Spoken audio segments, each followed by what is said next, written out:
Hello, everyone, and welcome back to another episode of the Coaching Uncovered podcast. My name is Chris Berry, and I am going to be your host for today. Joining us, we have Frank DeDominicis. Frank, how are you doing today? I'm happy to be alive today. It's a great day. Yeah, that is very true. Very true. So, before we jump into the details of the business and everything, I know we've had chats in the background about discs and all that. I'm excited to jump into it. Can you just go ahead and give everyone that's listening or watching an understand of what you coach people on? Yes, my main lanes are strategic planning, leadership, and what I call productive conflict. Okay, sweet. And what made you get started into all of these different things? And what made you, because sometimes people like dabble or want to do it a little bit, but what made you want to like do this and commit to this long term? What made me commit was seeing dramatic change in people at depth in the late 70s, early 80s. Traditional organization development, which was based on management by objectives, Hmm. was merging with personal growth, which was seen as a kind of a pop psychology thing. It wasn't taken so seriously at first. But I was right there at the beginning when traditional organization development merged with personal growth. And I was licensed to teach, at that time, the world's largest and fastest growing personal development program called Adventures in Attitudes. It was 30 hours long. At that time, we used to enjoy intensives, getting in a room for 10 hours or a weekend retreat for 30 hours. And Esalen Institute presented what they called T groups or sensitivity groups. This was the beginning of what we see now that's massively expanded. What kept me committed to it was a seminar that I gave in Boulder, Colorado. I think it was I'm going to say 81, in which I saw a dramatic change in a young man named Teddy Shin. His boss had referred him to me for confidence building, and I didn't ask any more. I don't like to know backgrounds when people come in because I don't want to have a bias about individuals as I present. So I really didn't know much more. But I gave human relations homework after the first 10-hour session, and he came back after the second session the next week, and he said to the group that he practiced an affirmation I taught him, which is, I can't help the way I feel right now, but I can help the way I think and act.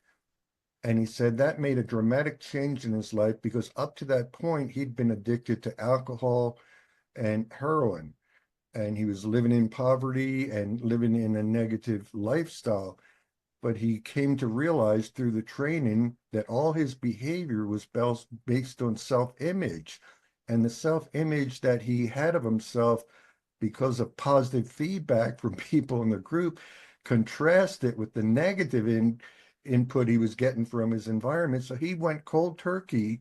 He cleaned up, and 6 months later had a much better job, had no more drugs, became a musician, won a Grammy Award, produced I think 13 albums, music albums. There's still a little bit of his music online, Ted Shin.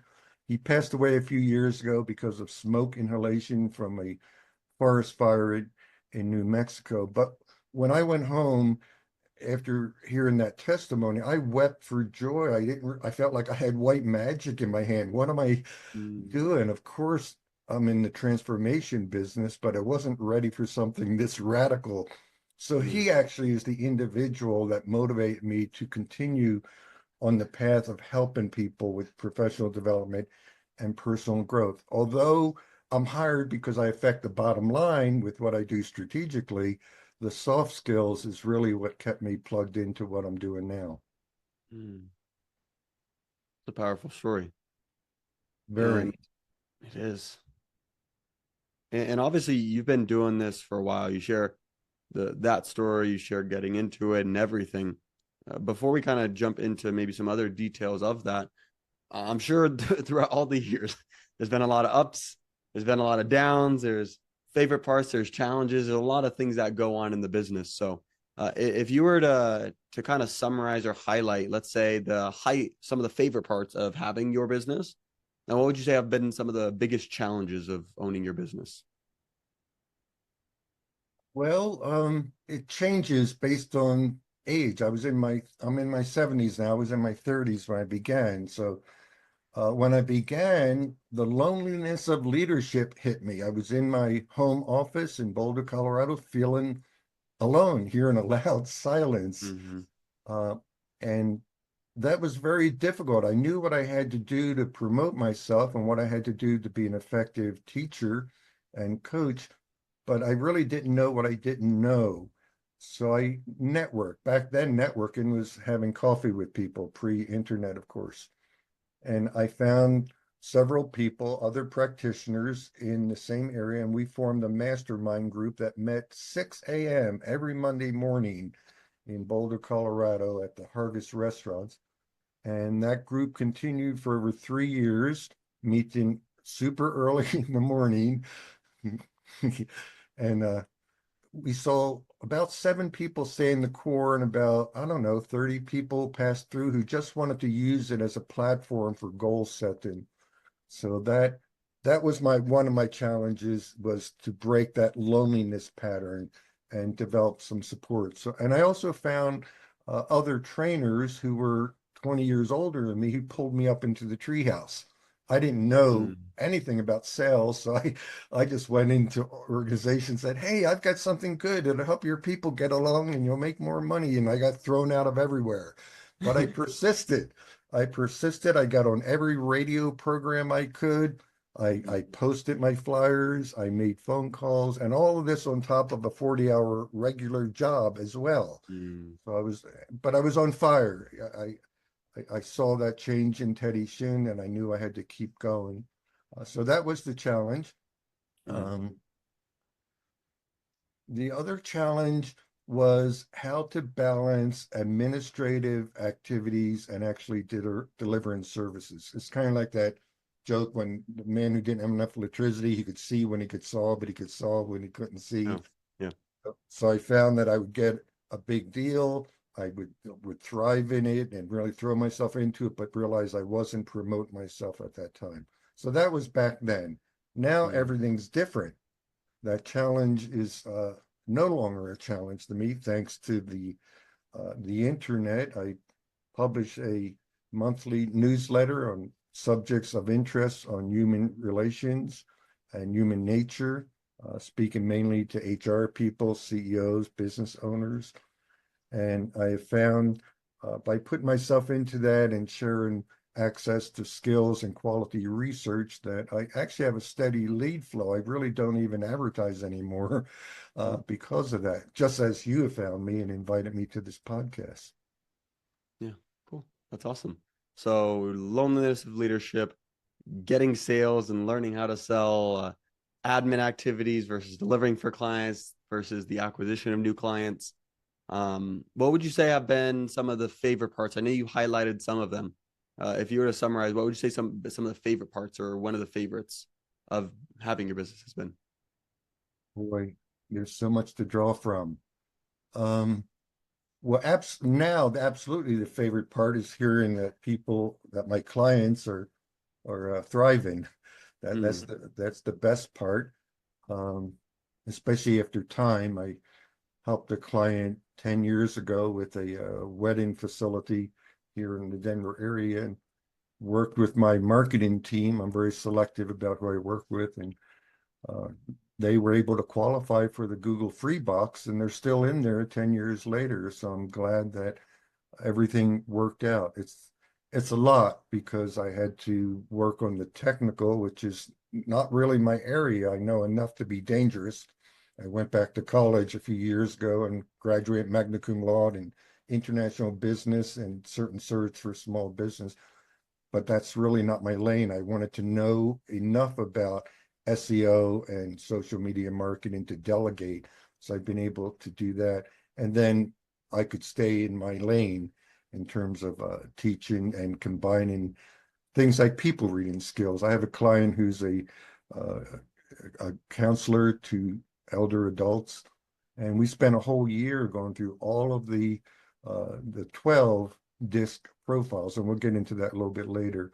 Mm. Um, but that was really exciting to see someone who was already a good counselor sharpen their counseling skills by every month focusing on the hot buttons for each of the disc profiles. And eventually it becomes kind of like katas and karate. They all kind of blend into each other. The same thing with the disc wheel. All the tendencies are next to the next tendency. So it becomes more of a fluid kind of understanding of behavior rather than labeling people. Yeah. Well, I would like to jump into the disc and kind of dive into that more in depth here in a minute. But before we go there, one thing I am curious about asking is you mentioned obviously some of the challenges that you had been, part of it being acquisition, getting new leads in the past. Now you're saying with the newsletter, with SEO, with all of these different things and the way you have things set up, you're typically just getting a lot of clients coming into you and your business. So how are you currently generating leads? I know we kind of high level overviewed of them, but I'd say this is one of the biggest things many coaches struggle with. So, how are you currently generating leads for your business? Public speaking Hmm. In what forums? locally. Okay. I've spent I need to tip my hat to Toastmasters. They have sharpened my skill. I spent 6 years Hmm. in leadership roles in Toastmasters, and that expanded my social world too. So I just I'm popular in my neighborhood.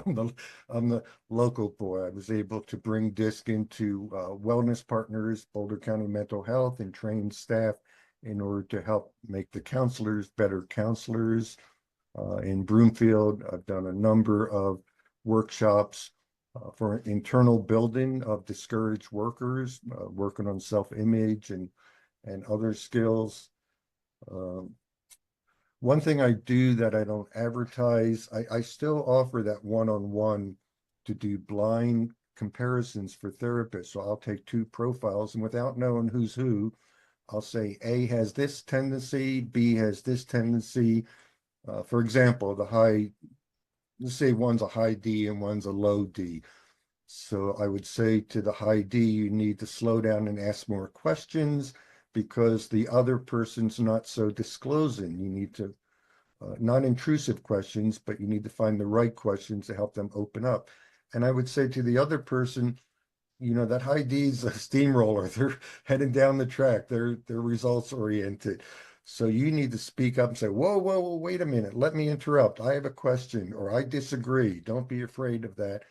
Uh, Normally they fear conflict, but you teach them the right way. So anyway, I would give a summary report to help local therapists be better at their work with understanding interpersonal dynamics. Okay. So, speaking locally, getting business through that, I'm sure referrals, and then also providing, it seems like value up front, giving away that assessment and everything for local therapists. So then, like, oh, wow. And then I'm sure they're coming back to you wanting more help and everything, right? Yes, Okay. yes. You bring up a good point that I need to comment on something that may be helpful to other coaches because Sure. things are changing dramatically in the area of training, in particular with where we're at with international economic insecurity.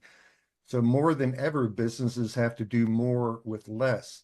So although us trainers have sold our online courses and in-house trainings and one-on-one coaches, all of that still stands. But where organizations are receiving the best bang for their buck now is having someone like me who doesn't need to come in and promote myself all the time, but empower the in-house trainers, the old train the trainer concept, and also to be available not for just educational training, but for dealing with the real time problems that people are having right now.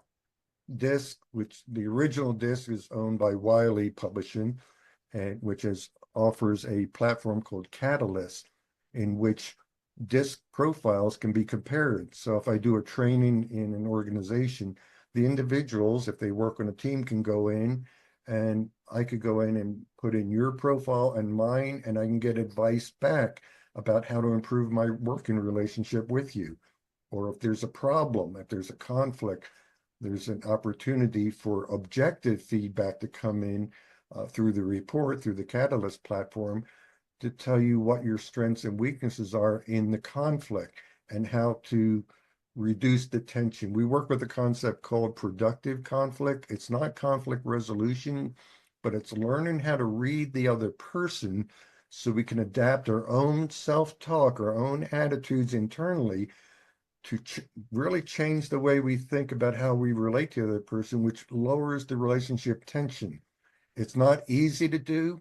It's unnatural for me to act in a way that's not spontaneous.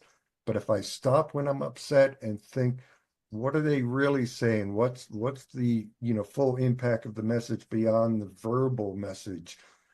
And take note of the nonverbal cues that are sent to me through my disc filter and adapt to the person. That lowers the stress. It doesn't solve the immediate problem, but it makes the people in conflict able to talk respectfully to each other about the problem externally. Yeah.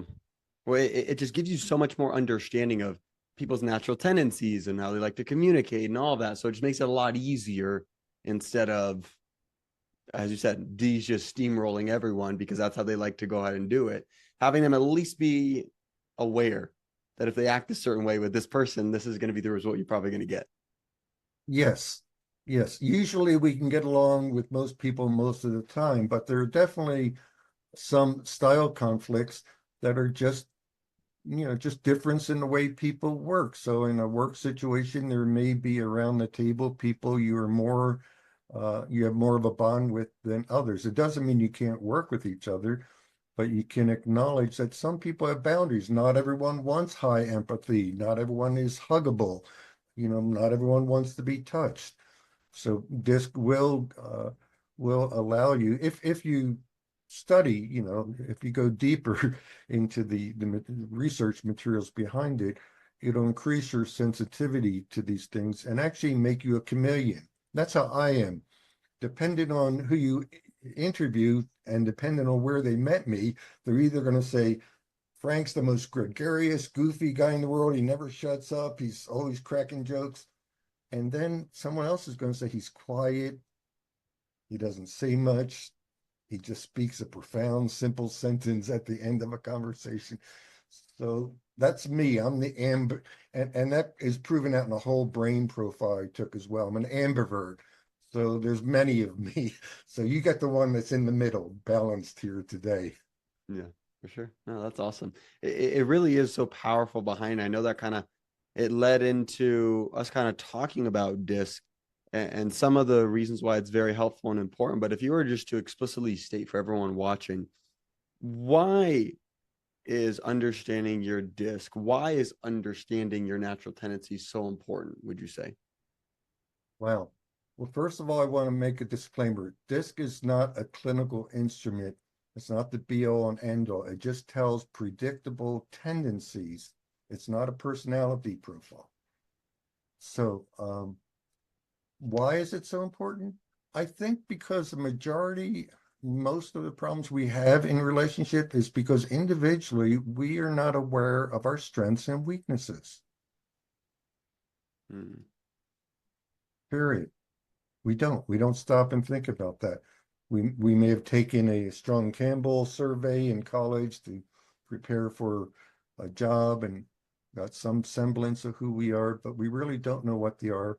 And we don't know if we don't know what their strengths and weaknesses are, we don't know how to pitch our strengths. And we also don't know how to compensate or in a team situation, hire someone who's strong in the strength that we don't have. Hmm. Hmm. So we're able to identify obviously our own strengths and weaknesses, counteract and allow it so that we are more productive by focusing on the things that maybe are more in alignment with us. Because anybody can do anything. But if it's like I'm fighting uphill, like why? Maybe not find someone that loves doing those things, right? So Yes, essentially doing that and then allowing team members to work together more effectively, efficiently, and so on. that's the most fun thing for what I do. Mm. I had a team of people in a small business a short while ago, and I took them into the platform and we looked at the profile and we saw that of the four people, three of them were up in the northeast corner, up near 12 o'clock, near 3 o'clock, D's, I's. Mm-hmm. And one person was way over by 7 o'clock all alone. So Mm. this person was a high C. They were very quiet. They were very accurate. Accuracy is their main value. If you want to make them nervous, you know, just upset the accuracy of a report. But they had so much good information because they're observant, but they're low verbal. They didn't contribute. The others were more involved with each other at meetings and warmer and friendlier just because of natural styles. But this Mm-hmm. person was being discounted, not maliciously, but being discounted only because the other three didn't know how to approach that person and ask them to bring their ideas to the table. Also, that person, in order for them to speak up, would have to pull up their D. That's very uncomfortable for a low D. They would have to cross that D platform and get over to 2 o'clock on the circle, on the circumflex, to where there's an empathetic connection. And that's uncomfortable too. That's acting outside of their comfort zone. So that organization, although I was able to identify the group dynamics and explain it to everyone, that organization eventually did not succeed because uh, they had not optimized the strengths of all the individuals in a way that was harmonious with their day-to-day interactions with each other. Hence, Mm. the quiet person who had all the valuable information was largely ignored. And you know what? How often people quit jobs not because of money, because they didn't feel appreciated. And this organization actually fell apart afterwards. Interesting. And when it comes to disc assessments, obviously I know you say it's not the say all be all, but it gives us a very strong indication of natural tendencies and all of that. Mhm. Does it change dramatically? Let's say someone took a disc assessment 10 years ago, 5 years ago, 1 years ago. Like along the way, are people completely changing? Is that super common? What does that look like on each one of the time frames? My question. Significant emotional events shift personal values, which shift personality. So Hmm. yes, when I first took the profile, probably around 1980, I was a low D, very low D, and Hmm. high I. I was all empathy. I was listening to people. I was receptive to people, but I was not assertive. I didn't have anything really to say or to bring out to share with other people. I was all about receiving people. And then I went through a significant emotional event, a breakup, a romantic breakup that ripped my heart out. And I found later, just 6 months later, that I was speaking up for how I felt, and my disc came out with D with a trill and I as a results-oriented profile. So I shifted because of that event. I Hmm. also saw a young man. I think I profiled him in the 80s, and he was an objective thinker, which was high S, high C. And then years later, I met him. I just met him a few years ago. He came back to me, and his profile was totally different. He used to be nonverbal, all S and C, and it was the opposite. And I said, Wow. what brought you out? What shifted this that you're more expressive? And he said it was the love of his wife. I thought, how powerful. Of course, love, the most powerful, significant emotional event. And he was absolutely a different man, but he also had the skills of all four. He remembered the pattern he had before. Hmm. High C's, for example, if they're to the extent that they're high, so is are those traits. So he had a very high intuitive tendency. He could really trust his intuition. And he can still, although his profile is now a lower C and a high D and I, he still has that capacity. So he really makes the best team. The best team has all four qualities. They have someone, the D who drives things, the I who is the people connector, the social media, the party person. We have the S, the person that controls policy, keeps things steady, keeps us drawing in between the lines, and the C, who's most accurate on detail and helps with navigation. Understood. This is super interesting. I'm sure we could probably spend hours and hours. I know we spent a decent amount of time before asking different things. I even tried to like hold myself back because I didn't want to take too much time, so we had time for the podcast. But as we begin to go ahead and wrap up and everything, for anybody who really just loved hearing about this and they're really interested, okay, I want to know more about disc. How do I take it? I want to connect with you, Franco. What's the best way for people to get in touch with you to continue the conversation if they'd like to? Okay. I have several ways depending on who you are. If you're brand new to disc and you want to get a general sense of what your profile is, I can offer you an infographic, not the complete report, but a two-page infographic that will at least tell you where your plot-in point is and some general information. And that's for no charge if you simply contact me. Um, what else? If you are a business owner and you want to improve your communications in your sales, in your management roles, contact me. I'm more than happy to talk with you about that. And thirdly, if you have online presence and you need to upgrade that presence, I know everyone and their mother offers this. However, I have uh, I have some tricks I can't discuss here because they're proprietary for how I was able to get my newsletter to go from a few hundred impressions to a few thousand in a week. So I'm very, very good at helping people structure that type of planning for their self-promotion. And last of all, if anyone's involved in doing good in the world, this is a plug for my nonprofit role. I'm also a global goodwill ambassador. So there's about 30,000 of us around the world who are helping each other do good deeds around the world. And I just wanted to throw that in as a little bit of plug. So if you have a good organization or a good cause, I'm biased towards helping organizations that are dedicated to a good cause, not just making more money or making more sales. Yeah, for sure. I like it. Well, Frank, this has been awesome. Thank you very much for sharing your time, expertise, your knowledge, everything. I'm sure we'll be in touch, and I look forward to the next conversation. This has been fun. Thank you. It does. Okay. Thank you very much, Frank.